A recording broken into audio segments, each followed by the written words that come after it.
ব্যক্তি মুসলমান থাকে, পরিপূর্ণ মুসলমান হয় না। আপনার মধ্যে আমার মধ্যে এখন আমিত্ব কাজ করে, সে আমার জায়গায় বসবে, আমি এই জায়গায় বসবো না, ওই জায়গায় গেছে আমি যাবো না, আমারে সভাপতি দেয় না, ওরে সভাপতি দিচ্ছে। মাওলানা জালালউদ্দিন রুমি তিনি বলেছেন, আমি যখন শান্তি ব্রিজের কদমে যাই নাই, তার আগে জামানার যত মুহাদ্দিস মুহাক্কিক আছেন প্রত্যেকটা আলেমকে আমি বলতাম আপনারা দাঁড়াই থাকেন, আমি বসে থাকি। সুবহানাল্লাহ পড়বেন না? চিন্তা করেন। কিন্তু মাওলানা জালালউদ্দিন রুমি যখন শান্তি ব্রিজের হাতে আত্মসমর্পণ করলেন, পরিপূর্ণ মুসলমান হয়ে গেলেন, পরিপূর্ণ ইমানদার হয়ে গেলেন, তখন তিনি একদিন হঠাৎ করে মাদ্রাসা থেকে ক্লাস নিচ্ছে, ক্লাস শেষ করে বাড়ির দিকে চলে যাচ্ছে। একটু খেয়াল করেন, বাড়ির দিকে চলে যাচ্ছে। মুসলমান কাকে বলে? আপনি আমি দাবি না করি আমরা তো পরিপূর্ণ মুসলমান না। মুসলমান কাকে বলে এগুলি জানার দরকার আছে। মাওলানা জালালউদ্দিন রুমি ঘন্টা শেষ করলেন, বাড়ির সামনে গেলেন, গেটের সামনে দেখলেন একটা কুকুর ঘুমিয়ে আছে। সুবহানাল্লাহ পড়েন। একটা কুকুর ঘুমিয়ে আছে।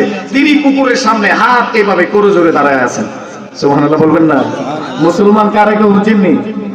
আপনি আমি কি করলাম? একটা বাড়ি দিয়ে উঠাই দিলাম বলে, নয়তো একটা ধমক দিলাম বলে, ঠিক না বলেন? কিন্তু মাওলানা জালালউদ্দিন রুমি তিনি বলেছেন, আমি এভাবে দাঁড়ায় গেলাম, প্রায় ঘন্টা পার হয়ে গেল, আমি তাকে ঘুম থেকে জাগ্রত করি না। চিন্তা করলাম তার ঘুমটা আমার জামার থেকে বেশি দামি। সুবহানাল্লাহ পড়েন। তিনি দাঁড়িয়ে আছেন, হঠাৎ করে মাদ্রাসা থেকে একটা ছাত্রের চোখে পড়লো, জানে আমাদের উস্তাদ গেটের সামনে দাঁড়ায় নিল, ঘটনা কি? যায় না কেন? হয়তো কোনো সমস্যা আছে। ওই ছাত্র একটা লাঠি নিয়ে দৌড়ায় চলে আসলেন উস্তাদের সামনে। মাওলানা জালালউদ্দিন রুমি দাঁড়িয়ে আছেন কুকুরের সামনে, কুকুর ঘুমাচ্ছে, গেটের বরাবর কুকুর ঘুমাচ্ছে। মাওলানা রুমি গেটের বাহিরে দাঁড়িয়ে আছে, কুকুর ঘুম থেকে উঠবে, মাওলানা রুমি তার ঘরের মধ্যে প্রবেশ করবে। সুবহানাল্লাহ। ছাত্র চলে আসলো দৌড়ায়া, আসলে বলে, হুজুর আপনি যাচ্ছেন না কেন? কোনো সমস্যা? না, কুকুরটা ঘুমাচ্ছে। সুবহানাল্লাহ বলবেন না? আপনারা কি হয়রান হয়ে গেছেন? নারায়ে তাকবীর, নারায়ে তাকবীর, নারায়ে রিসালাত, নারায়ে রিসালাত, নারায়ে গাউসিয়া, আহলে সুন্নাত ওয়াল জামাত, মান্দারপুর দরবার শরীফ। এখন আসেন, মাওলানা রুমি এত বড় একজন আলেম, কুকুর ঘুমাচ্ছে গেটের সামনে, তিনি হাত জোর করে দাঁড়িয়ে আছেন। ছাত্র এসে বলে, হুজুর অনুমতি দেন, একটা পাড়ি দিয়ে উঠাই দেন। তিনি বললেন, বাবা তুমি বুঝবা না, এই কুকুরের ঘুম আমি মাওলানা রুমির জামার থেকে বেশি মূল্যবান। সুবহানাল্লাহ।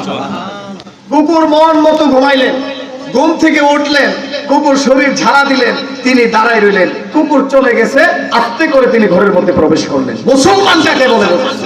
আপনি মুসলমান, আপনি মুসলমান দাবি করেন, কবর থেকে লাশ তুল্লা লাশ পড়ে যাবেন, আপনি মুসলমান।